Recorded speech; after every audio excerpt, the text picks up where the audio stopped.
Welcome, everyone. Welcome to Sit Heads Meditation Club. My name is John. I organize this group. Sit Heads is a sitting and social group for people interested in deep meditation practice. If you want to hang out with us, you can find us at sitheads.com. That's sit-heads.com. We get together every Thursday to meditate and talk about practice, usually, or I would say at least half the time as just sort of a peer group sharing knowledge and support, and then some of the time with guest teachers like we have today. It is my absolute pleasure to welcome and introduce David Leonard. David Leonard is right over there.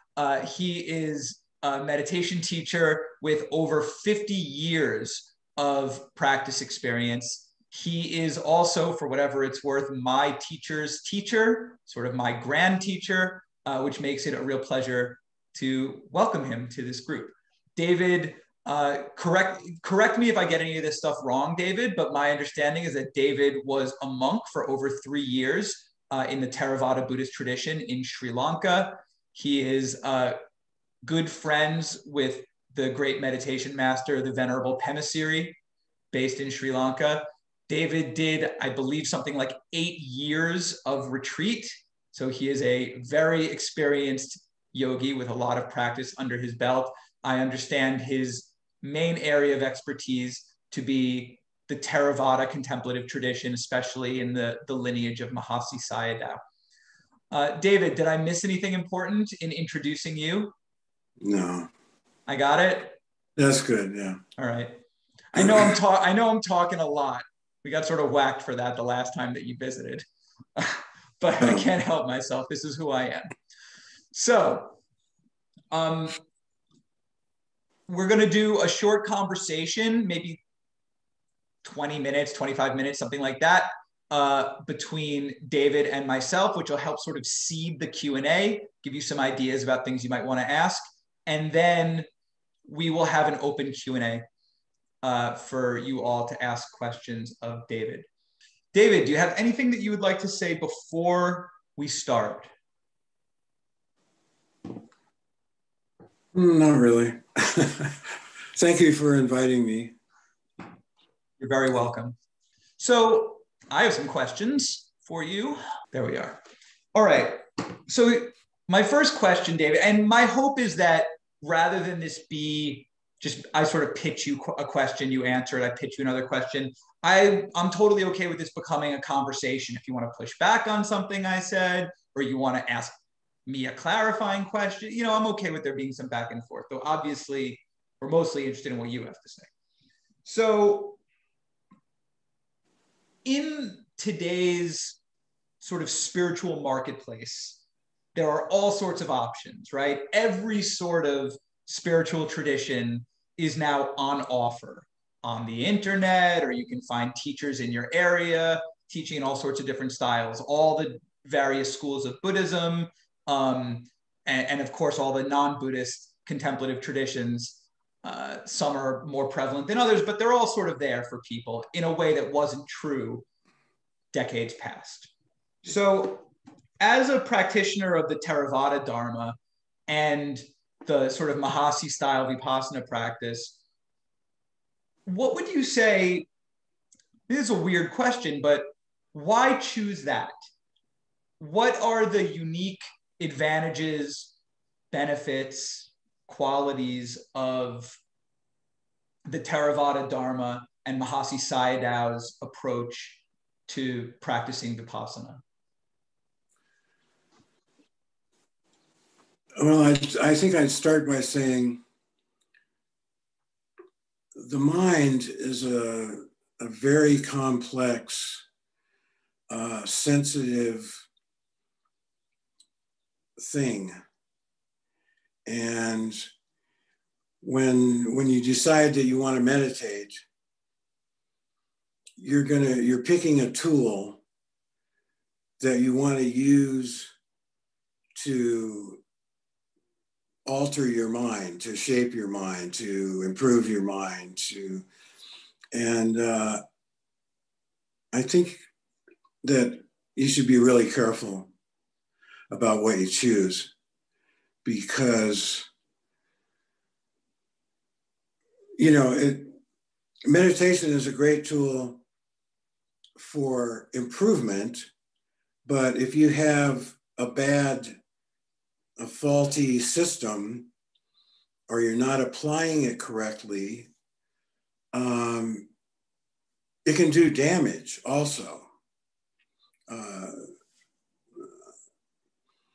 I've met a lot of meditators that would be better off if they'd never meditated, that got off on a wrong turn somewhere and it snowballed, or, you know, grew, the problem grew beyond their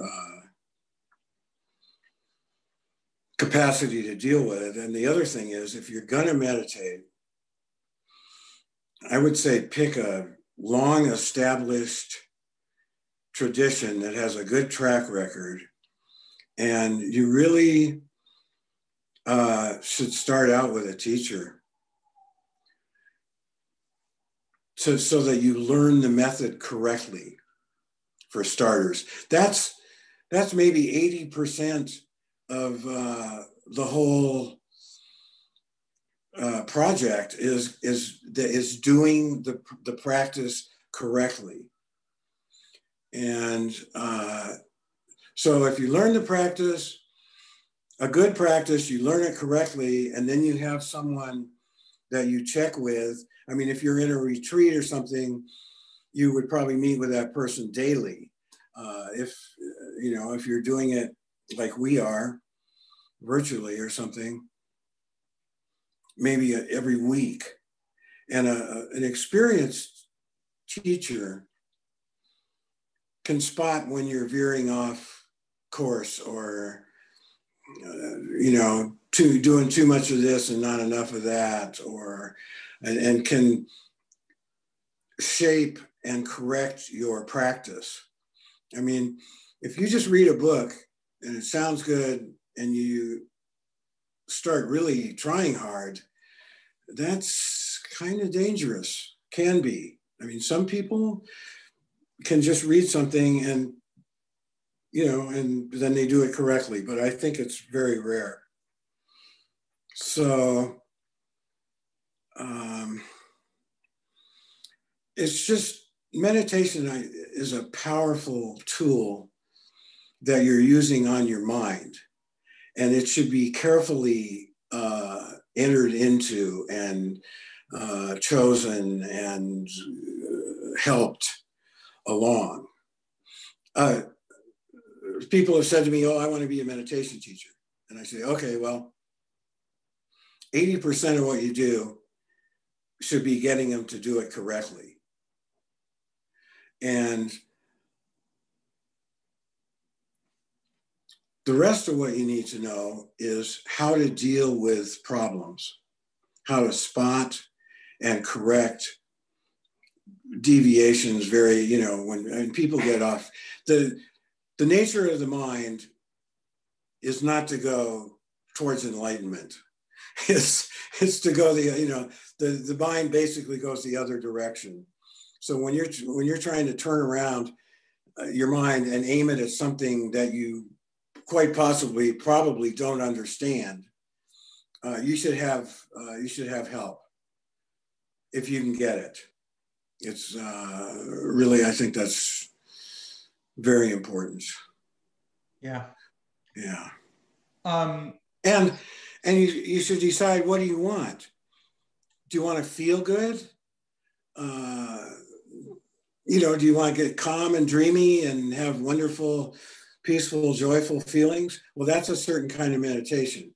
Do you want to learn about and understand the mind and the body and penetrate, some of the more profound truths and all that? Well, then that's another kind of meditation. So you should be well informed and try and get hooked up with, good, reputable.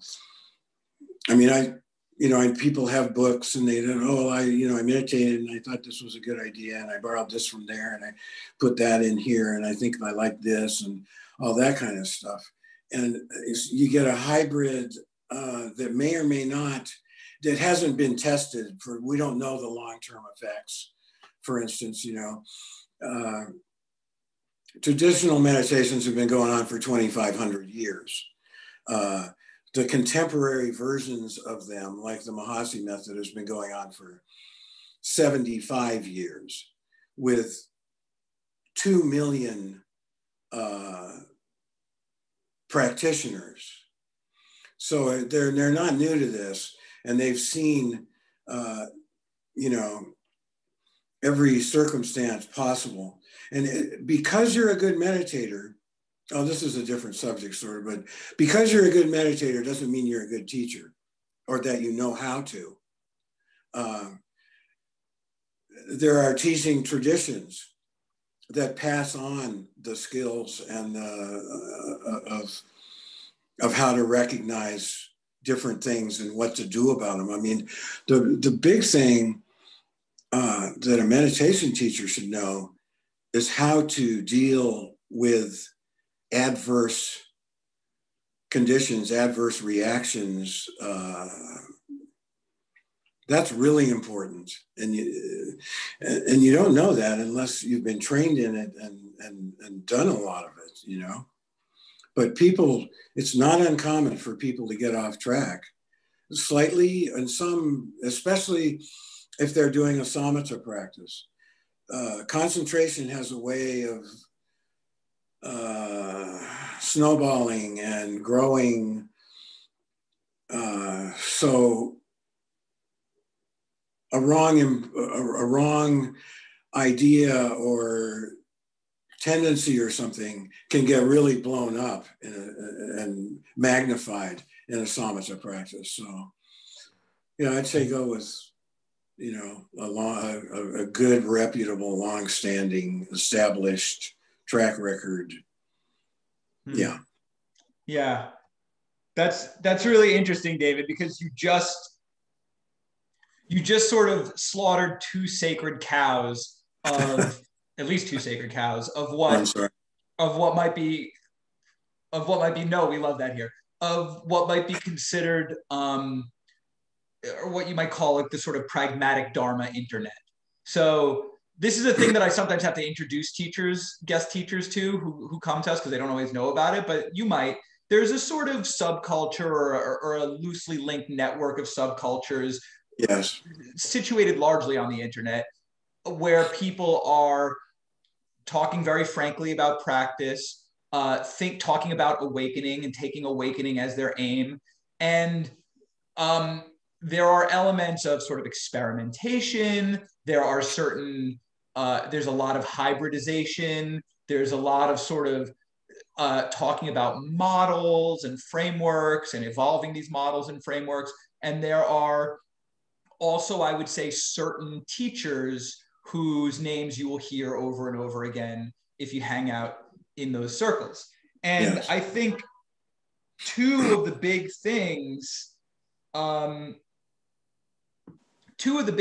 those circles are, one, try a bunch of different stuff and see what works. It's okay. Feel free to combine different things and essentially experiment and use your mind as a laboratory in which to learn about how meditation does or doesn't or should or shouldn't work.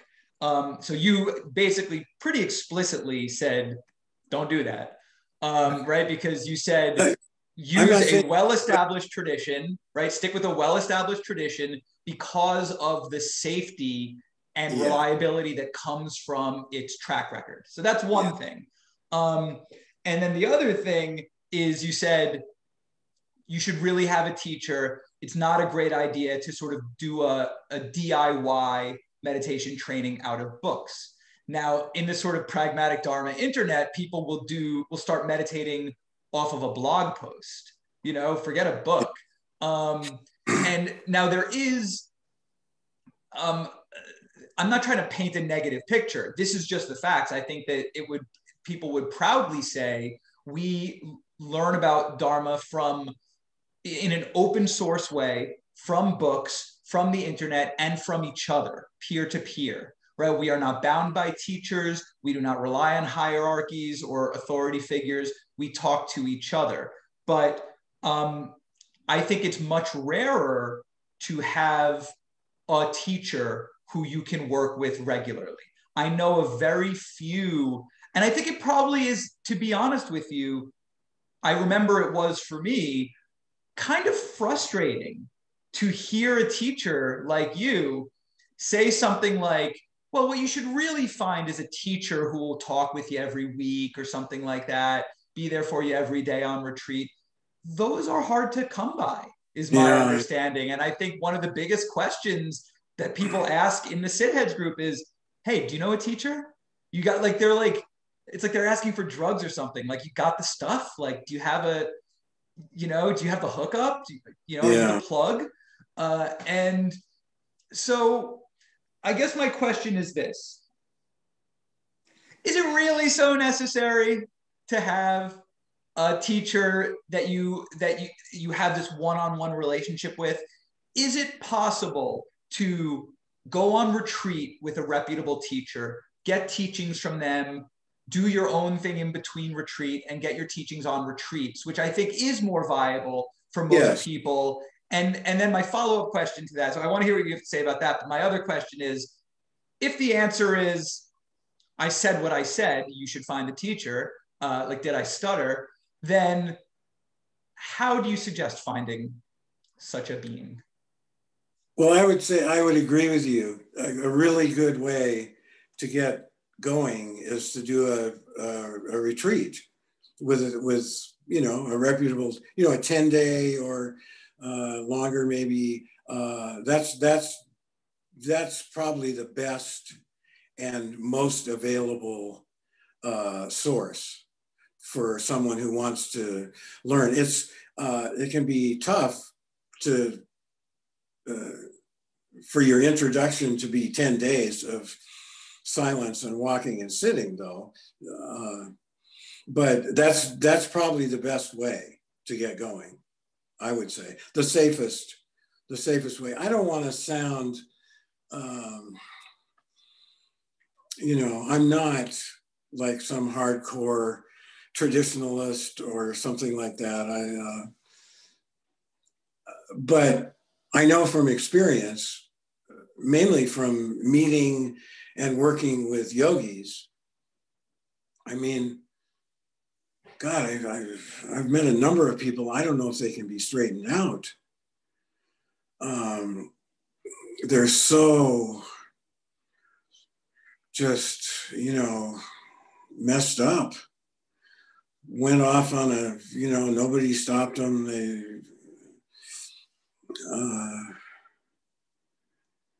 And it can be very difficult to straighten out a person with meditation problems or a meditation problem, depending on how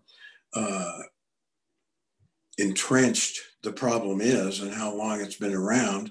And they may think it's good for them. So yeah, I like to take a 10-day course. And that's a real kind of boot camp of, and then you find out, is this really what I want to do? Does this suit me? Yeah. And then do you feel like, having done that course, they can practice on their own in until their next retreat? Or is the hope more that, well, maybe they'll connect with that teacher and develop a personal relationship and so forth? Do you think it's just unsafe and unwise, at least in Vipassana practice, to not have a teacher even when you're practicing in your lay life? If you do a good 10-day course, you should know how to meditate at the end of the 10-day course. And it would be good to have somebody to check in with periodically and say, hey, this happened, or I'm getting this pain in my head, or should I concentrate on it or ignore it or stop meditating for a week? Or, there's a bunch of different ways to deal with different problems. And the thing is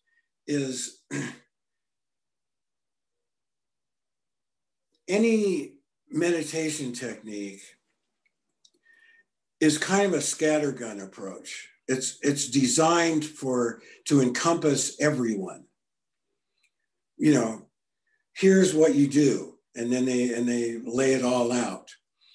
But people aren't all the same.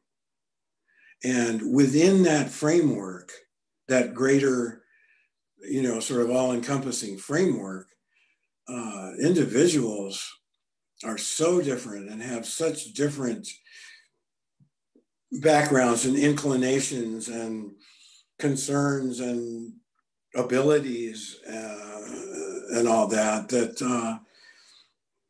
it really boils down to, meditation is a very individual thing. And I mean, I've said, often said, it's just, well, anyways, Buddhism or Buddhist meditation is not really a mass media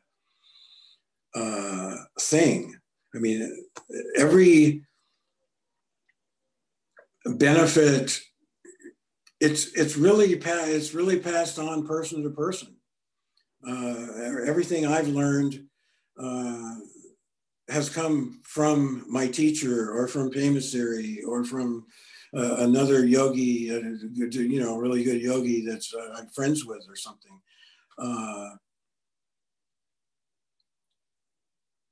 Someone who knows you as an individual. They know how good you are at it, how advanced you are, whether you're lazy or you try too hard. I had a friend, I still have a friend who might be here tonight, I'm not sure, but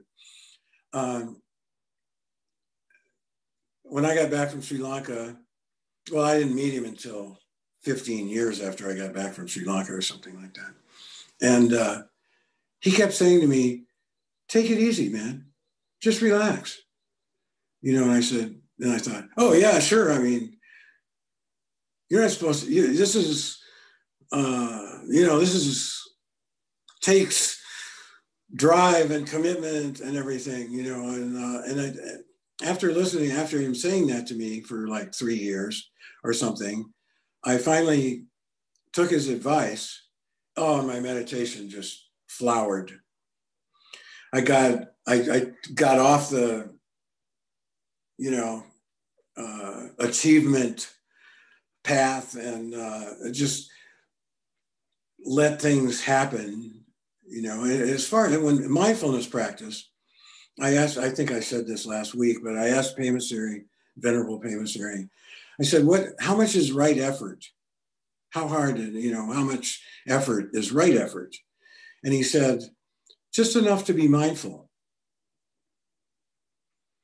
Well, I mean, that's remarkable information. It's not, until you're exhausted or your blood dries up or you can't stand it anymore. Just enough to be mindful. So that. Oh, I'm sorry, David. I didn't mean to interrupt you. Go ahead. I was just going to say, but that advice, we could take that and slap that on a website or a Reddit post, right? That can be disseminated to the masses. I'm just playing devil's advocate here. I understand that, it's what you're talking about is more someone's leaning right. You need the teacher to spot that and tell them to go left. Someone's leaning left. You need the teacher to spot that, see that, tell them to go right. Yeah. But there are some aspects of it, right? Some of it has been captured wonderfully in books. Mahasi Sayadaw himself has written guides to meditation that are valuable. The thing is when you're new to this or relatively new and inexperienced, you really don't understand the book. You do in a way, in your way, but that may not be the actual, meaning, you know, what the author implied. It's you know, to try and evaluate your own situation is really tough. You know, and why are you qualified? You know, are you qualified to diagnose throat cancer or throat problems or something like that? No, because you're not a ear, nose, and throat guy who has dedicated their life to studying and has seen all kinds of throat problems, et cetera. I think of myself not as so much as a teacher. Teacher's a big word in Asia. Here, it's pretty lightly used. Anybody decides they want to be a teacher, you know, but we tend to use the word teacher in the West kind of in the context of a school teacher, you know, but spiritual which of course we undervalue, right, in our society. Yes. So the word is cheapened by the way that we cheapen that really important profession in some ways. Yeah. But a teacher in Asia is like, they don't call a whole lot of people teachers. You know, a friend of mine asked U Silananda, who you've heard of him, U Silananda, a really developed, wonderful Burmese monk. He had U Silananda over his house, and he had a group of people. It was just kind of a meal, and then everybody talked and asked questions. They asked U Silananda, what do you feel the qualifications for a teacher should be? Oh my God. His answer was, you know, a Pali scholar, knowledge of all the suttas and the Abhidhamma, memorized the Satipatthana Sutta and other related suttas. I mean, like, and there are meditation teacher societies, for lack of a better word, in Asia, and those are the kind of requirements to get in. Well, you know, that's big, big requirements. There's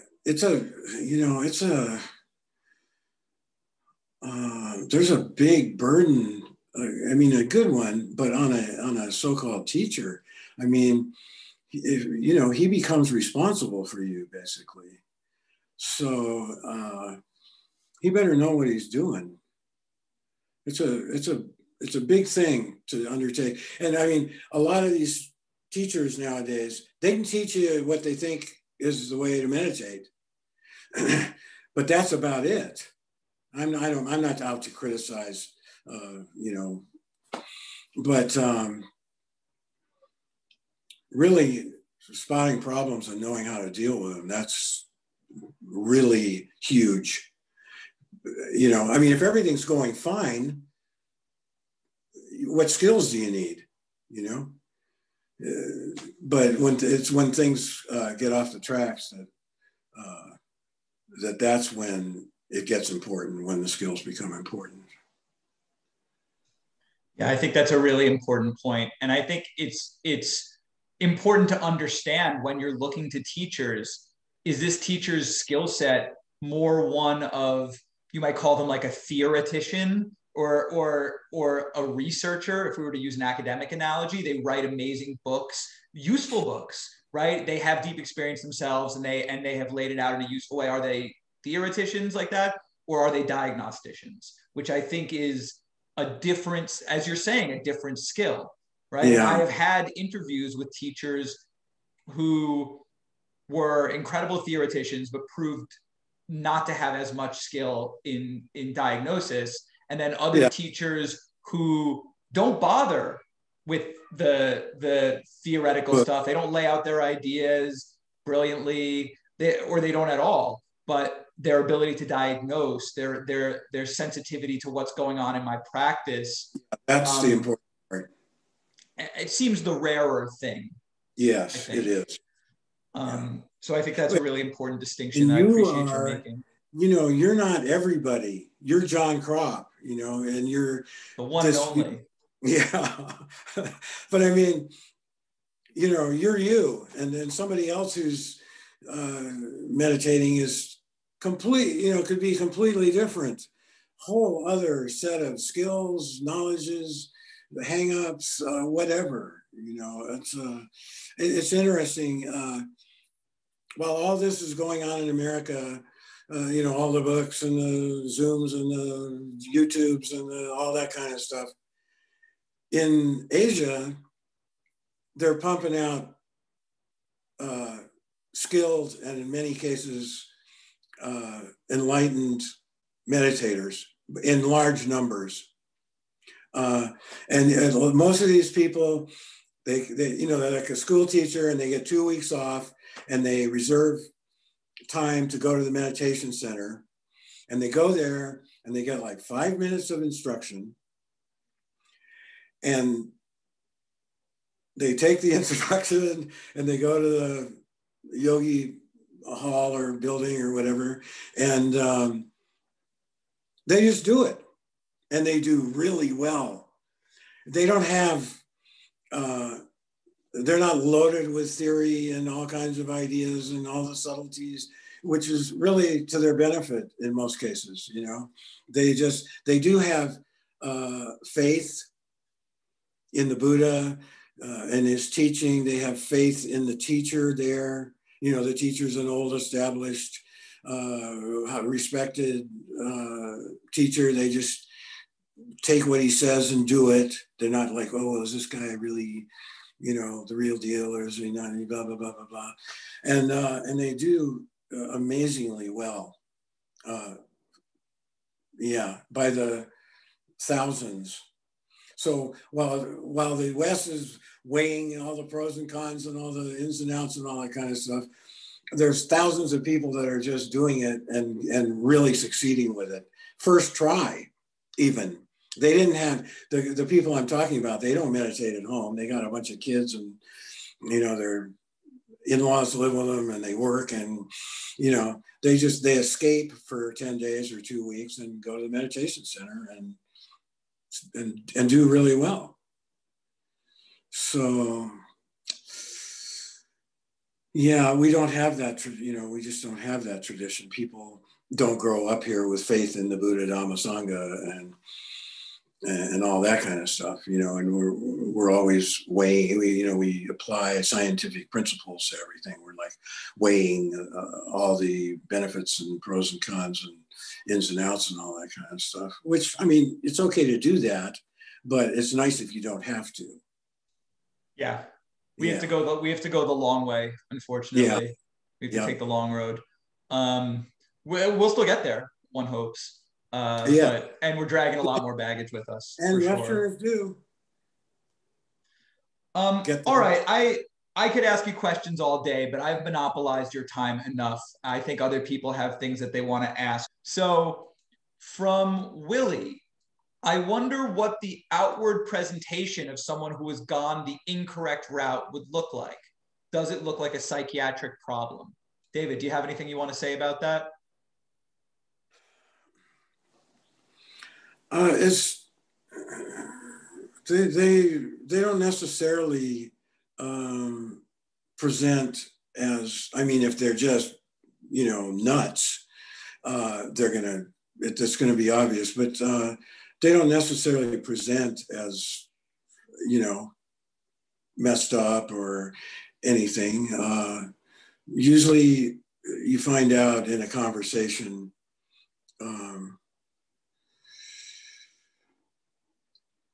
Okay. I don't know. Is that a good enough answer? Any answer you give is a good enough answer. We accept short answers, long answers. Frequently, answers that climb on frequently rocks. I'll add, frequently a person who has a problem kind of thinks they might have a problem. And usually they want to talk about it.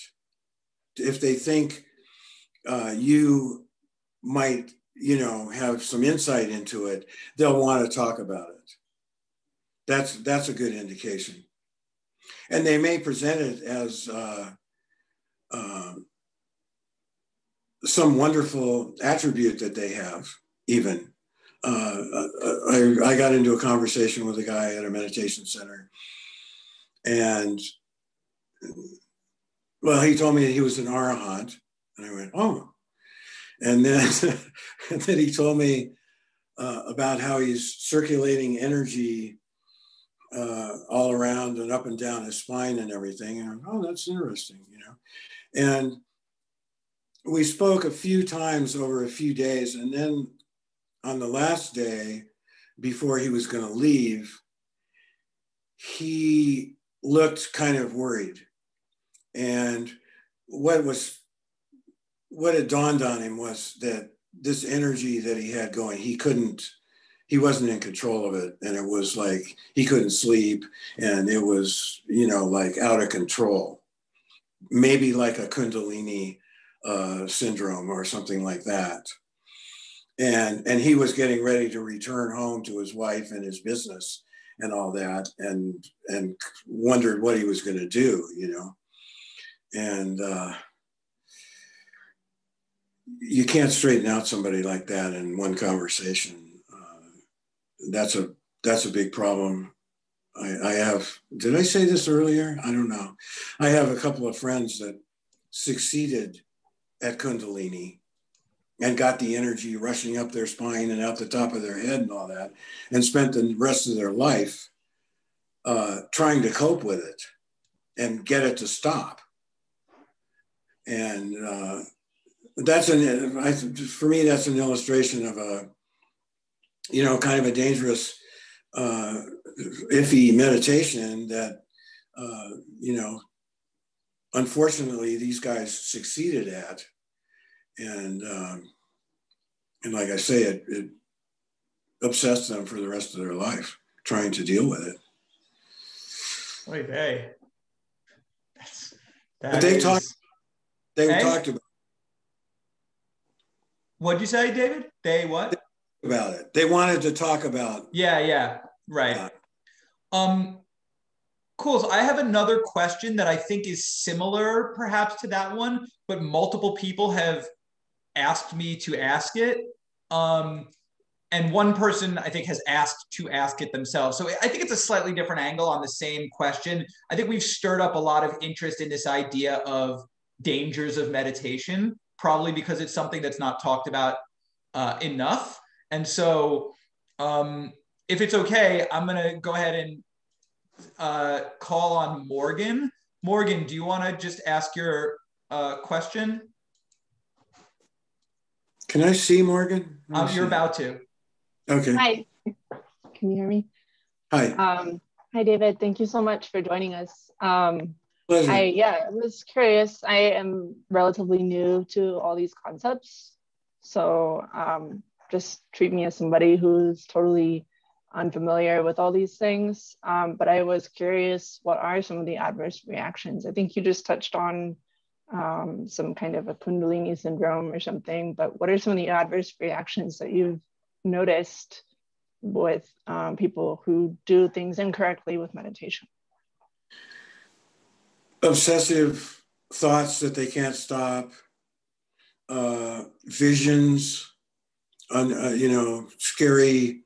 I had a guy tell me, oh, I have like balls of fire being shot at me and I can't stop it. And also he had visions of green, kind of hostile, these are extreme. I'm saying, you know, these are extreme, like hostile, scary beings that kept appearing in his mind. And something like that, we call it concentration settled in the wrong place. And the treatment for that is, what I did is I put him to work, landscaping and trimming trees and going to the dump and getting dirty and talking and all that kind of stuff. If somebody gets concentration settled in the wrong place, you want to break it up. And usually they have a problem that they want to go back to it all the time, even if they don't even if they know it's not good for them. Sort of the mind has inclined that way and they want to go back to it. So they should probably not meditate for a week or longer. Watch some TV, go shopping, take a drive, work in the yard, and let that dissipate, and then start over in a better way. But people get for minor problems are headaches, a headache that just comes when you meditate and goes away when you don't meditate. You know, that's a sort of common one.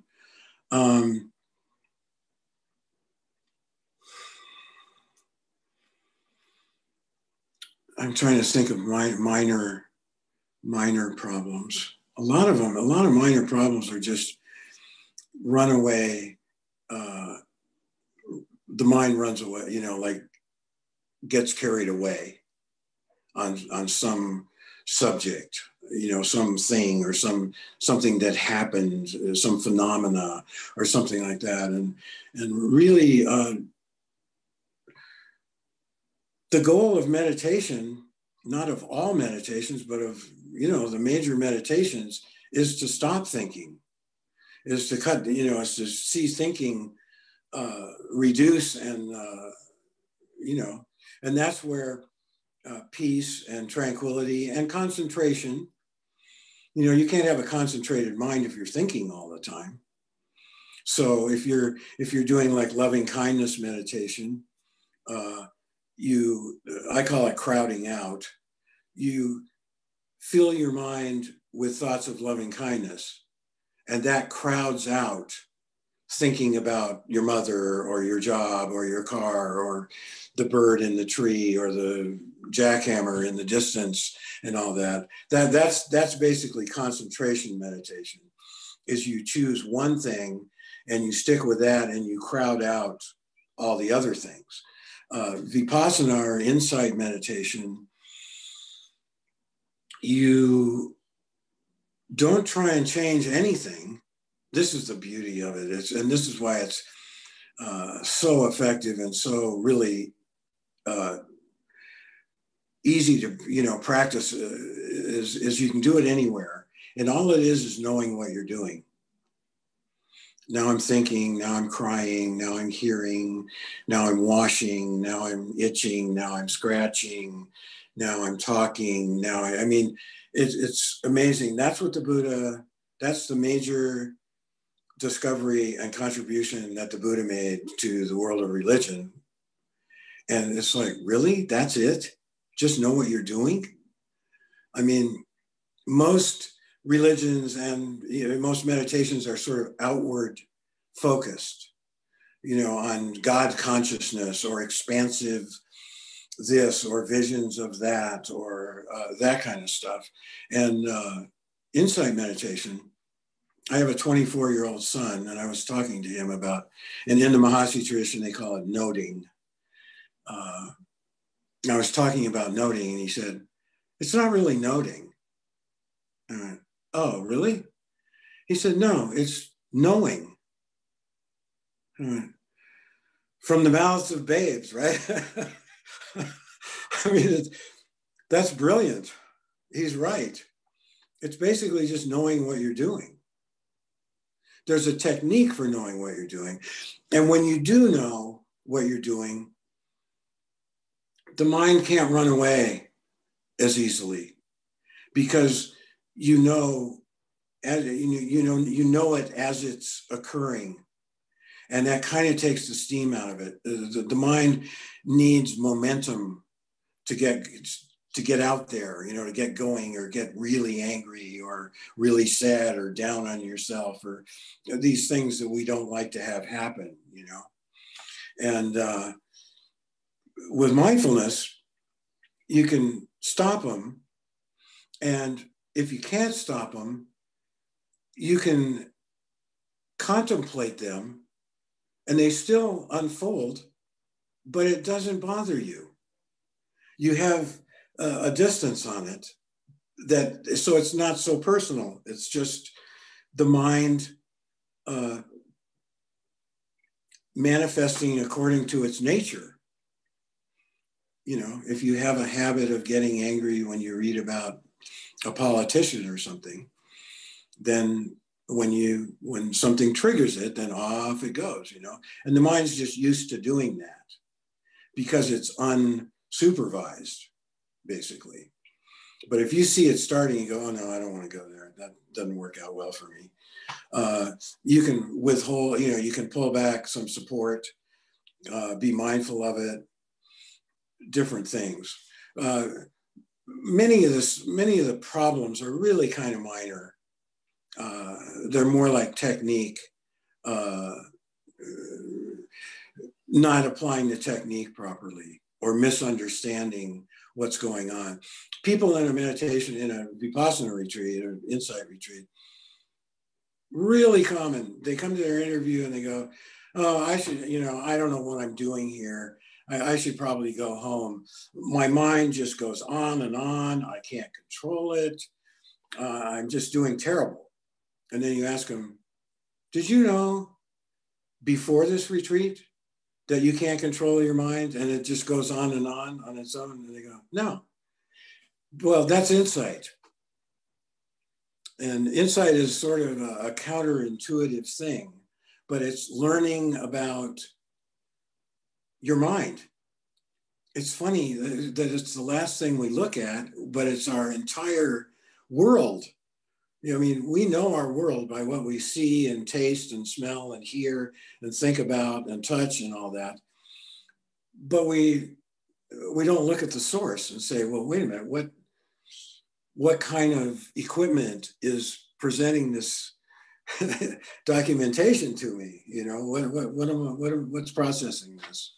So yeah, most of the problems are minor, and if they're caught early, they aren't even a problem. They're mostly just a misuse or a lack of proper application of the process. And the process is so simple. It's just knowing what you're doing. And somebody comes in and they say, oh, God, I was sitting and then I started thinking about my mother and I got angry and everything. And the common question is, did you note it? And I go, oh, that's right. I was supposed to be being mindful of these things. They forgot to be mindful. That's the big thing that people do, is forget to be mindful. Remembering to keep, and just because it seems really important doesn't mean you treat it any differently than something that isn't important. I don't know, did I answer the question a little bit? Yeah, you answered it very thoroughly and very well. Thank you. Oh, good, thanks. Thanks, Morgan. Thanks, Thank David. So let's see. Oh, someone put in the chat, but just for anyone watching this video down the line, someone pointed out that, if you want to hear about adverse effects of meditation from more of a clinical perspective, researchers are starting to look into this. And if you're curious what researchers have to say, neuroscientists and psychologists and so forth, the person who I think is most prominent on this topic right now is Dr. Willoughby Britton, Britton, at Brown University. She runs an organization called Cheetah House for people who are experiencing more severe adverse effects of meditation. It's like sort of a halfway house for meditators who are kind of struggling, and it provides resources and so forth. So yeah, I'm sorry to bring up the subject. I don't want to be a downer or a naysayer or something, but it's a legit, that's a legitimate concern. There are people that have problems. No, I don't think you should be sorry for bringing it up. I think if there are people in the audience, which it sounds like there are, who didn't know that, who just sort of thought, as it's often presented, that meditation is just sort of a fuzzy wuzzy, all the time happy thing. Yeah. There should be warning labels on that package, So at least on my end, I appreciate your addressing it. And I think the reason that so many of the questions I'm seeing directed at me have to do with that is because it's under discussed. So if it's okay, I'll ask another. Yep. I'll bring up Fiona. Fiona, did you want to ask a question? Yes, I would. Thank you. And thank you so much for just everything that you're sharing. So I got introduced to meditation through kind of the opposite way that you suggested. I am part of a recovery group, Recovery Dharma, that we, start all of our meetings with meditation, and it's usually concentration meditation.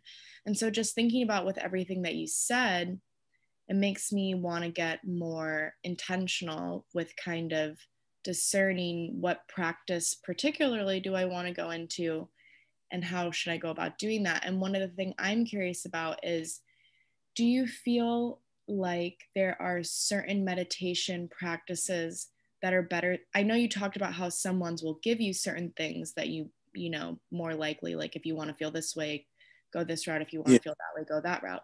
But if you're not really sure, do you feel like there's some meditation practices that might be the wrong meditation practices for some people? Or is it more just to make sure whatever you choose that you're doing it well? Yeah, I don't want to, badmouth in any meditations or anything. For a person who wants kind of just a half an hour a day, meditation, has a life, has a job, and that kind of stuff, I would recommend loving kindness meditation. It feels good. It makes loving, compassionate feelings arise in you. People like it when they're around you, your co-workers, your landlord. It's just a good thing for life, to add to your life. Insight meditation really isn't for everybody. It's pretty, if you just do it kind of casually, Kabat-Zinn does mindfulness-based stress reduction, so it's not like you're walking and sitting for 10 days or something. It's a therapeutic use of mindfulness. So that's good. But if you get really serious about it, it can be very, you're going to go some pretty intense places. And many people, that's not what they want. They don't want to go, they don't want to know the truth of the world or the dark secrets of themselves or something. And that's fine. So then I'd say, don't spend your time on Vipassana, spend it on the loving kindness. And then that's, it's a feel good, relaxing, I would recommend loving kindness. And Sharon Salzberg, who's coming May 11th, I think, to this group, wrote a really good book on loving kindness. And I'm sure she'll be teaching, talking about it and sharing things about it. But the Buddha recommended loving kindness all the time to his monks and to his lay,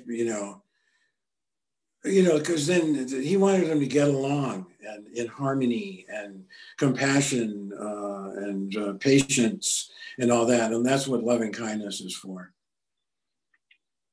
That's what I'd recommend. Thank you so much. I really appreciate that.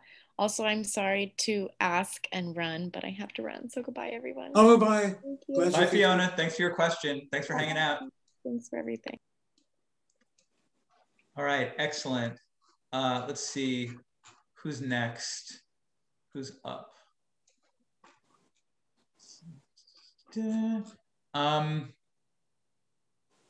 Sean, you want to ask your question? Sure. Yeah, so I was going back to, it was kind of related to what we were just talking about, but you kind of talked about how like, certain types of meditation might emphasize certain qualities.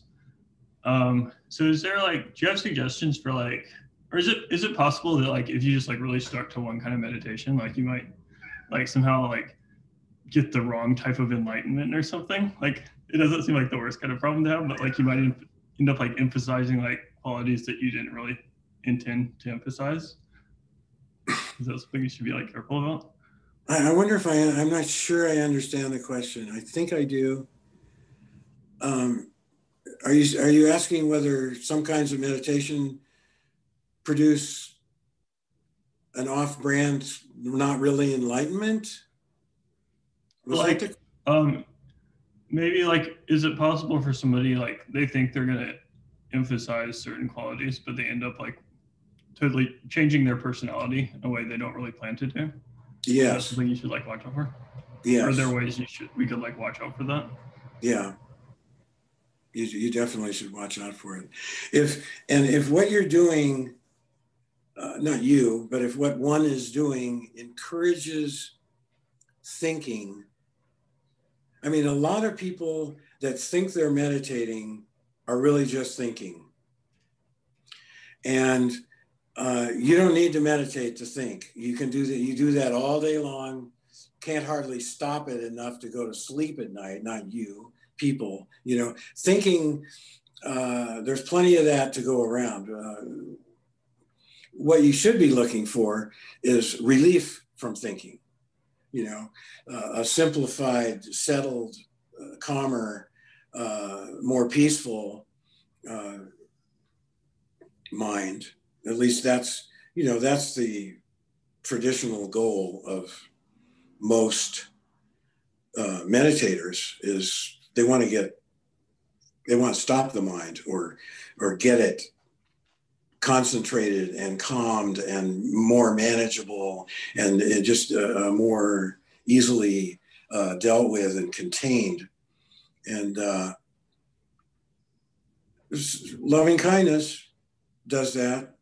You know, it's you keep applying the subject, the meditation subject, and you're excluding all the other things that would have jumped in if there was room for them.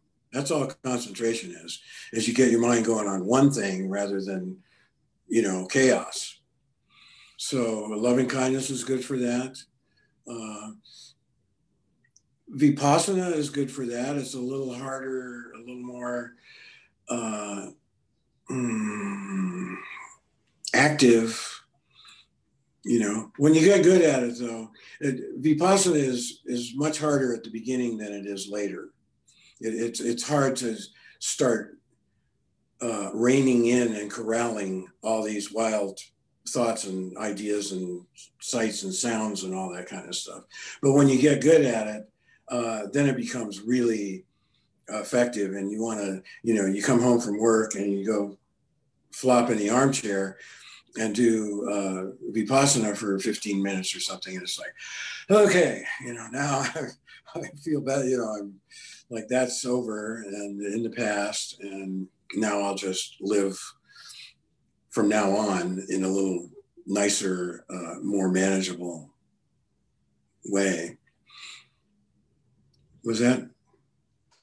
Yeah, I think sort of, I think what I was thinking of more was maybe it's like specifically related to like Vipassana style meditation. Like, can practicing Vipassana lead to different like sorts of personality changes or different types of insight depending on how you do it? Yeah, you should do it right. Will it lead to my teacher when I went to his center and was going to practice, start an intensive course? He said, if this meditation leads to turning away from the world, would you be all right with that? And of course I said, yes. I didn't know what he meant, or it sounded okay. Actually, a friend of mine brought a woman to me who thought she wanted to do Vipassana. And I told her that. I said, well, I'm going to ask you what my teacher asked me. And I never heard from her again. she didn't want to turn away from the world. And she said, well, what do you mean turn away from the world? It sounds a little worse than it is, a lot worse than it is. I mean, turning away from the world means not buying in quite so enthusiastically. And actually, when you do that, you can actually enjoy life more. There was a teacher, a Bengal teacher, who studied for years in Burma and then taught in America and mainly in Bodh Gaya. And somebody said to him, I don't want to get enlightened because I like to eat. And Manindra said, well, actually enlightened people are the only ones that enjoy eating, because they're there eating. They're not thinking about what they're going to do later this afternoon. And they're stuffing food in their mouth. They're actually eating. They're aware that they're eating. They note the flavors, etc. So that's not an excuse to not get enlightened. No, I mean, really, if you do it right, your life improves. And even if you really succeed and become what they, a stream enterer or a first path or a Sotapanna or whatever, I mean, their life is better. We're not doing this to suffer. We're not meditating or going to a 10-day retreat so that we can have a worse life or, experience more pain or something like that. I mean, that's like thinking there's plenty of pain and suffering. You don't need to go to a retreat to experience it. It's, we do all the time. So these things should be bringing happiness and peace and relief. It's like, oh, okay, yeah, that's better. I feel better. I'm not quite so wrapped up or carried away or whatever might be the problem. Thanks. That was really helpful. I think that kind of covered what I was thinking about. Thanks, Sean. Thanks, David. Eve C, do you want to ask David your question? Hi. I really appreciate your talk so much. Thank you. Oh, good. I appreciate all of you guys. Somebody says, oh, you're going to, I say, yeah, I get to go hang out with the best people that want to be more loving, that want to be more restrained, that want to have, bring morality and generosity into their life. I mean, you can't find groups of people like that just everywhere. So I'm glad to be here. Yeah. Now all of a sudden I have like 4 questions and they are all different topics. So I have to pick one of them. But my initial question was about analytic meditation. And I know it sounds like you're probably not in favor of that. When I found out about it, maybe like 4 or 5 years ago, it was super helpful. It was like a lifesaver for me in a way, because I had so many thoughts. It's more of a therapy. Yeah, that I felt like I didn't have any way to organize, even to organize my ability to observe my thoughts at all, not even to look into them, but just to be able to have any relationship to the thoughts from my seat in myself. Yeah. So analytic meditation was like hugely helpful for me to start to get some kind of traction or a handle on the process of thinking and and to be able to see it somewhat more objectively. Mm-hmm. But then I had to start connecting the thoughts to physical sensation, and that also helped slow them down. But yeah, I guess I just wondered if you could talk a little bit about, just kind of helping people go through those steps a little bit. Because for me, it's going to be a pretty long time before I'm sitting and there aren't a lot of thoughts. But I do feel somewhat peaceful with the thoughts. So well, that's as good as getting rid of the thoughts. If you can, when you can get distance, it brings my mind to mind my mug. Can you read it? Yeah. Yeah, they're like signifiers, you know? Yeah, and they don't, there's no law that you have to like pay all kinds of attention to every thought that you have, or give it credence or authority. You know, somebody's sick, oh, I have to feel bad. You know, you don't have, who made those rules?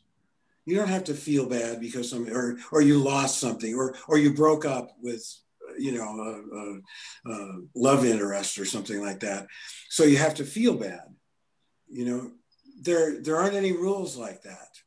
The rule that that I like is this making me happy?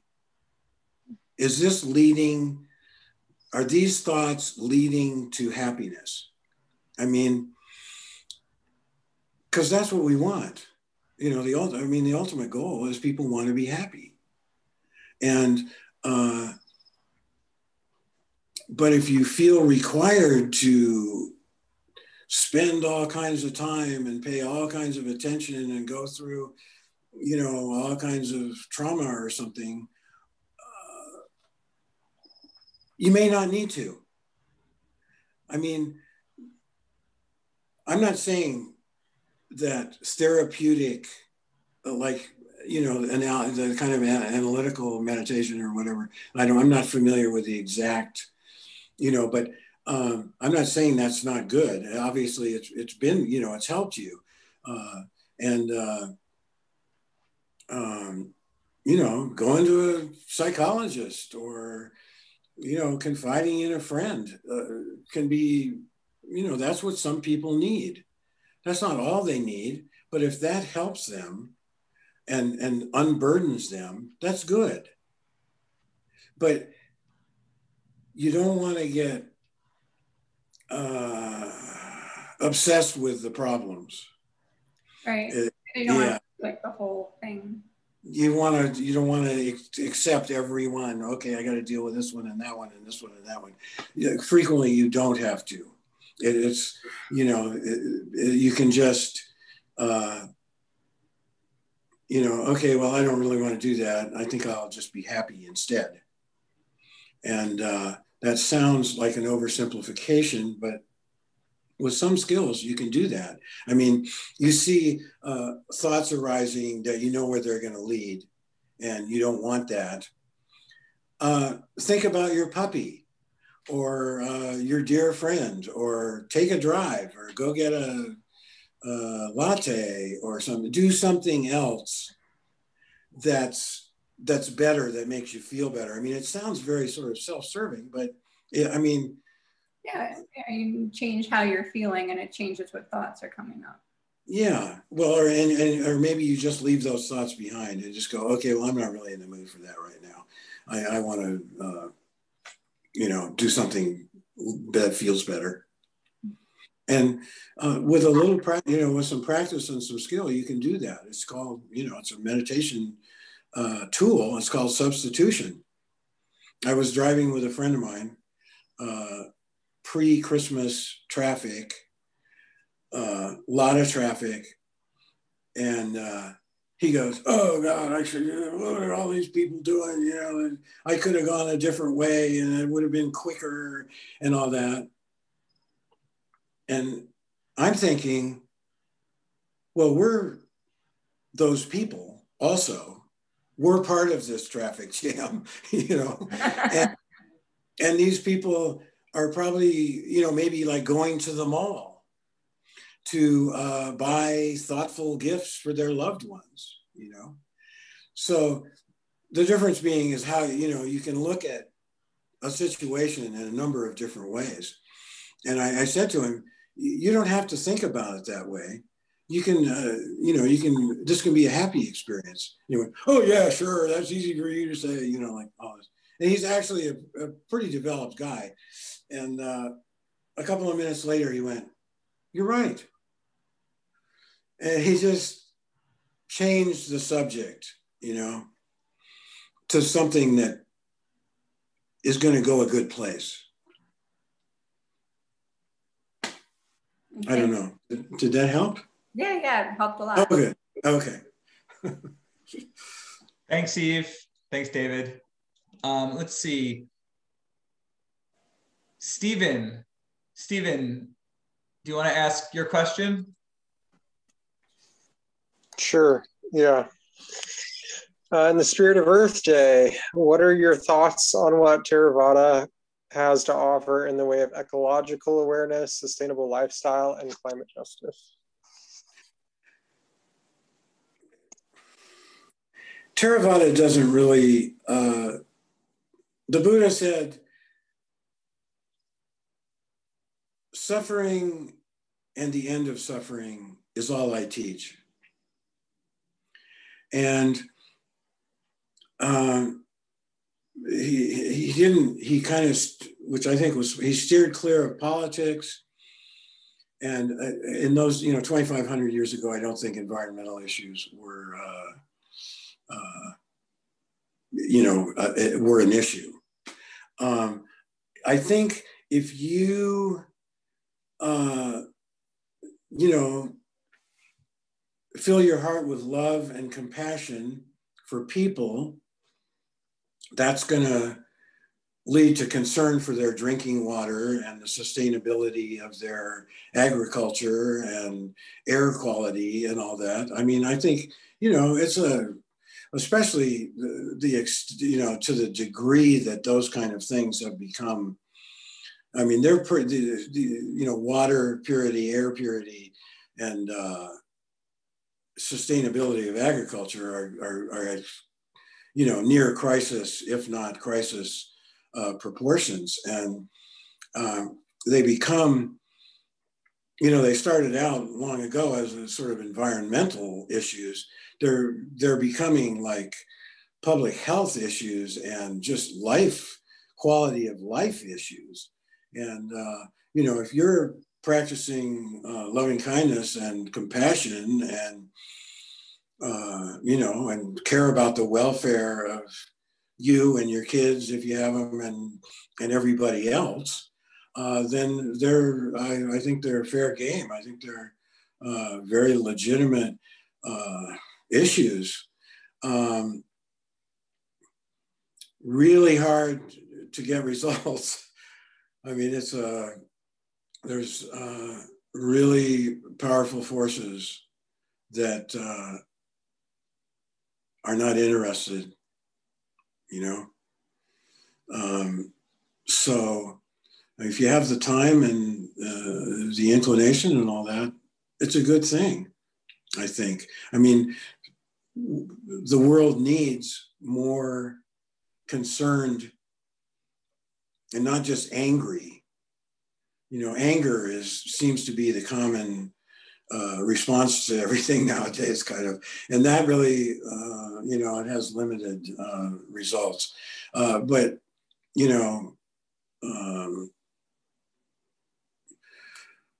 good solutions, reasonable dialogue, and all that, I think, and a lot of people are getting on, even major corporations are getting into cutting their carbon footprint and all that. And I lived in Sonoma, the town of Sonoma, for years. A friend of mine had a vineyard service, and he was like this deadhead hippie guy.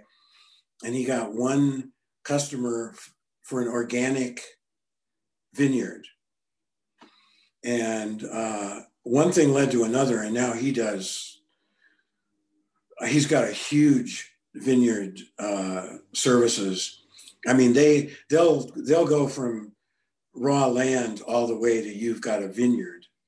but also they'll manage and feed and prune and harvest and weed whack and, you know, all that kind of stuff. And the people with the organic vineyards have found out it's even cheaper to make organic wine than to use all the, you know, different sprays and herbicides and all that kind of stuff. So it's not a lost cause. And apparently President Biden had a very successful climate meeting today. I think it was today, wasn't it? Yeah, Thursday. I don't know. I just saw a little blurb that said it went well. So, countries are recognizing that if they don't do something, their water, they're going to like die.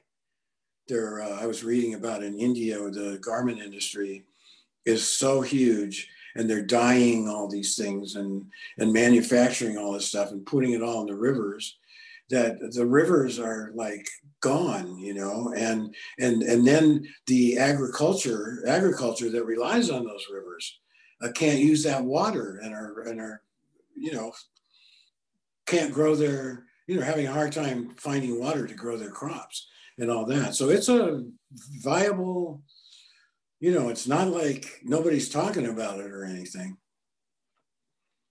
I think it's good.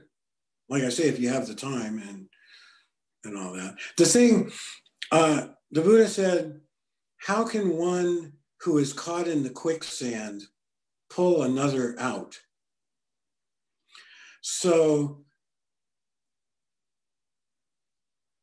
the important thing is to straighten out yourself. I mean, it's nice to straighten out the world, but if you straighten out yourself, you're doing more than you could have done in any other way, almost. I'm not saying you haven't, I'm saying one. I'm not using you as in particular. I'm just saying, you know, the best thing you can do is clean up your act. And then if you're inclined to, you know, join a community group about water, I think it's very important. Fracking. There isn't enough water. One frac is like 10 million gallons of water that is then poisoned. And they have 8 or 10 drills, you know, and they frack them all multiple times. I mean, Jesus, that's tens of millions of gallons of water on each little location, and they're all over. I mean, it's just not sustainable. But the, you know, petrochemical industry has a lot of money and is very well connected, and they get what they want pretty much, you know. So can you change that? You know, it's worth trying. Just that for the water supply. And I mean, water now, you know, you buy a little bottle of water, it's more expensive than gasoline. It's becoming, and now the big hedge funds and everything are investing in water. So what do they know, you know, that we don't, for instance? Water's the next big thing, you know. But yeah, anything you can do to help, we can use it. Thank you. Okay. Yeah, Thanks, David. thank Thanks, Stephen. Mhm. So I'm gonna call on what I think will be our last questioner. There are a few folks in the queue. I'm sorry, won't have time to get to all of you. You know, I'd love to be here all night, but one, certain people will get mad at me, and two, things just need to end. All things that have the nature of arising have the nature of ceasing. Yes. And this Q&A is no different. So Monica, do you want to ask your question? Sure. Wow. Thank you. I really appreciate the opportunity to ask this question. I think it's meant to benefit not just myself, but other people too. So you mentioned earlier the the difference between students from Asia versus from the West. And so I guess my question is, what advice would you give to a student who maybe reads a lot of Dharma, who does a lot of talking about Dharma, who has lots of theory or insight? Like, what tips or guidance? Has lots of what insight? Who have read a lot about different types of insight or progress. Oh, okay. Mm-hmm. Maybe what guidelines would you give them for their practice in terms of helping, you know, if the Western students tend to be too far left, how would we get back more towards a grounded practice-based approach, if that's what you would suggest? Thinking isn't going to do it for you. All the ideas, words in books, the words and ideas that the Buddha spoke about were just guideposts, guides, you know, signs, guideposts to get you to act, to get you to be more moral, to get you to be more loving, to get you to be more restrained, to get you to be more concentrated, to get you to be more insightful through practice. The Buddha said, the Dhamma is not accessible by logic. The ideas are good, and if they point you, you know, we need them to point us towards things, but thinking isn't going to do it. It's about experience. He also said the Dhamma is to be experienced. And that means, like, if you want to be more loving, you can read all about it, but you need to experience it, you know, put it into action, learn how to grow it in yourself and how to express it and that kind of thing. And as far as insight meditation, it's so simple that that we almost can't grasp it. It's simpler than thinking. It's at a level below thinking. I like to say that the truth is simple, the mind is complicated. So to experience truth, you have to get beyond the mind. You have to stop the mind, really, or at least get it completely in sync with what's going on. I mean, that's what mindfulness is about, is not having distance on what's going on, you know. And it's really simple it's so simple to do. It's so illusory. You mean all I have to do is know what I'm doing? But what about if or what about this? Or should I know in this way? I know people that are trying to do Vipassana meditation. I have a friend that's been doing it for 50 years or 30 years or something like that without success. Really bright guy, which is too bad. Thinking smart doesn't count. That's another aphorism. Smart doesn't help you. I mean, being dumb is not good, but the smarter you are doesn't mean the better you're going to do in spiritual practice. It may even hinder you. But my bright friend, he's a PhD psychologist and all that, a neat guy and knows everything, can quote every Dharma verse and all that kind of stuff. And he is trying to find the truth that's hidden in a moment of thinking or hearing or seeing or something. There isn't any. You don't have to go searching, scrutinizing, looking for subtle things that are hidden in your mental and physical processes. You know, the reason in the Mahasi method, you know, you note hearing, breathing in, breathing out, hearing, wondering, thinking, imagining, itching, scratching. The reason you note those things, they're just what they are. Their face value is what they are. And what they are, they have a beginning, a sort of a brief life, and they pass away. They're gone forever, that one. You may hear something else, but it's not the same one. These things are arising and passing away really too fast. You can't keep up with it almost, but as long as you're seeing one at a time. And then after you've done that 50,000 times or 500,000 times or something, your mind goes, these are impermanent. And it's like, duh. It's like, I mean, that's the message that's the wisdom and the higher truth that you know, I'm including myself in this category. You know, it's like it took that many times looking at that stuff to figure out it's impermanent.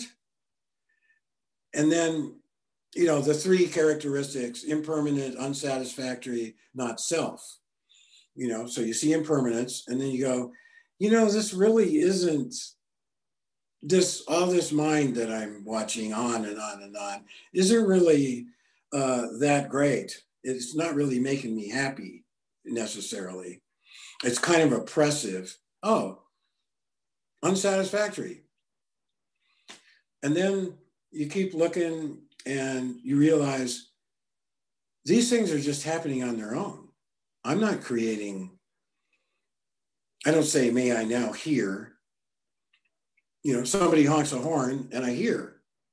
Or I'm just, and thinking, I'm not orchestrating what I'm going to think and how I'm going to think about it and all that. It's just happening. Not self. It's not mine.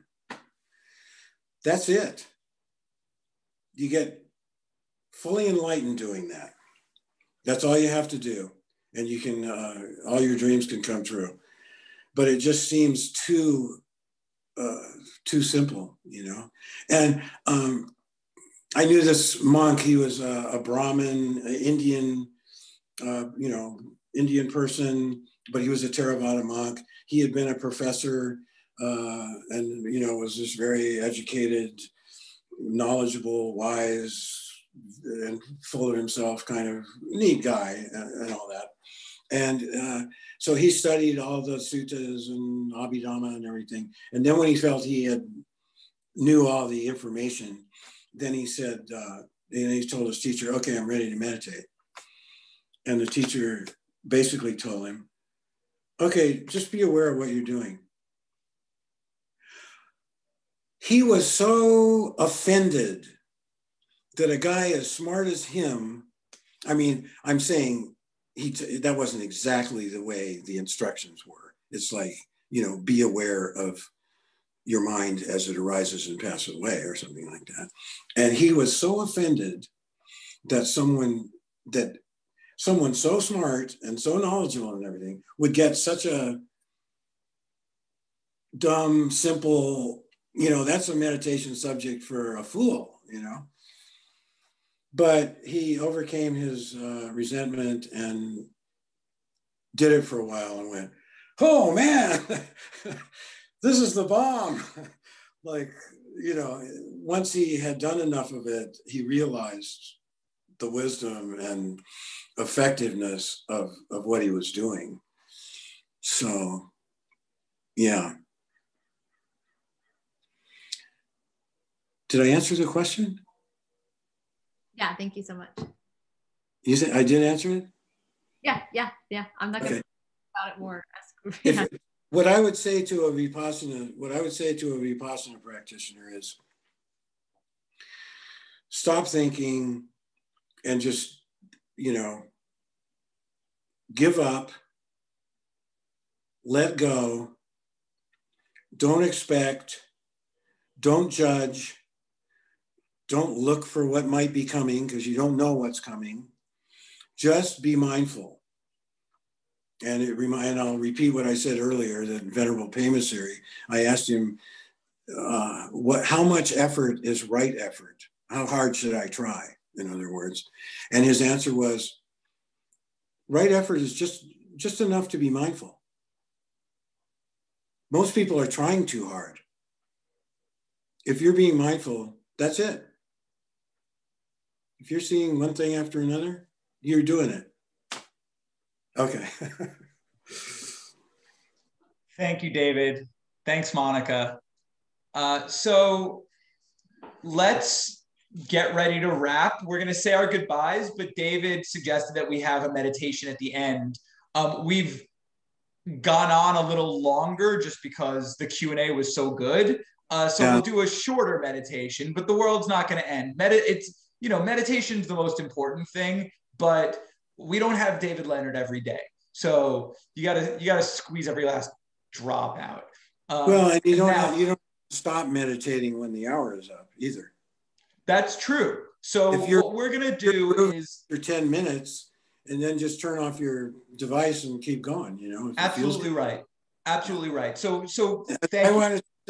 one thing I wanted to say was, when you set aside a time for meditating, are you also setting aside a time the rest of the time for not meditating?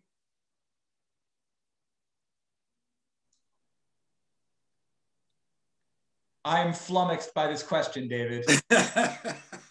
I mean, people say, okay, I'm going to sit every morning at 9 o'clock and then for an hour. And then when 10 o'clock comes, then they don't meditate anymore.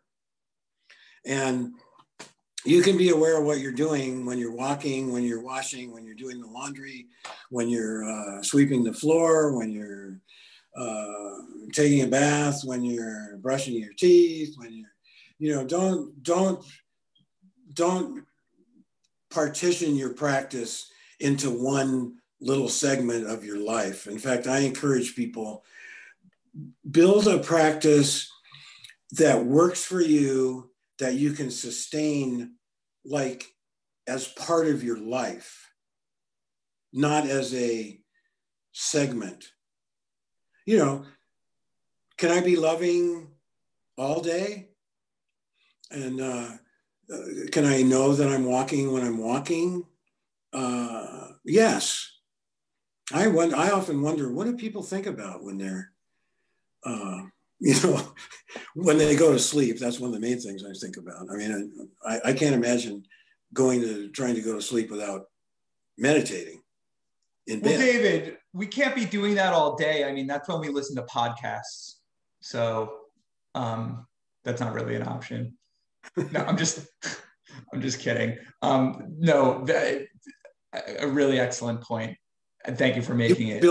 You want to build a whole person that works for you all the time is the point I'm trying to make. Yeah, thank you. You're absolutely right. I mean, I do think that meditation teachers in general, us in Sitheads too, maybe basically everyone who's into meditation perhaps overemphasizes formal practice and underemphasizes daily life practice. So I really appreciate the reminder. I can't tell you how many people I know of that got first path, second path, going to bed, taking a nap. Ananda did it, right? Standing in the garage. It's like, we don't know the forces that we're putting to bear, and we don't know how they're going to unfold. So, and it's not all about meditation. It's about being a good person. It's about being a kind person. It's about being generous. It's about being patient. I mean, all of these qualities are major contributors to waking up, not just meditation. A lot of, it's kind of you know, it's more common that people that wake up when they're at a retreat or something like that, but it's not the rule by any means. I can assure you that you don't know. You know, I know a person that I know a couple of people that decided, oh, they were at a retreat and they went, I'm not going to do this next meditation. I'm burned out. I'm tired of this stuff. I'm going to just stay in my room and take a nap. And they laid down to take a nap and got first path. Mainly because they were over efforting. And when they relaxed and gave up, then bingo. So yeah, don't try to decide how it's going to happen or when or what you need or something like that. Just do everything you can, you know, to be a better person and a more mindful, you know, just more aware and, you know, develop good qualities. And if you're practicing mindfulness, that's what gets people enlightened, is mindfulness. This is the only way for the purification of beings, for coming to the right path. 4 foundations of mindfulness, the Buddha said it. Only way. This is the only way. So, and if you're doing it, woohoo, rejoice. You're really lucky. I used to reflect on how fortunate I was. And Dima told me about rejoicing. I went, rejoicing? Yeah, don't just reflect on all your good fortune and how wonderful the Dharma is and how lucky you are to have come across it and to have experienced, you know, some progress and all that. He said, rejoice. Oh my God, it changed my life.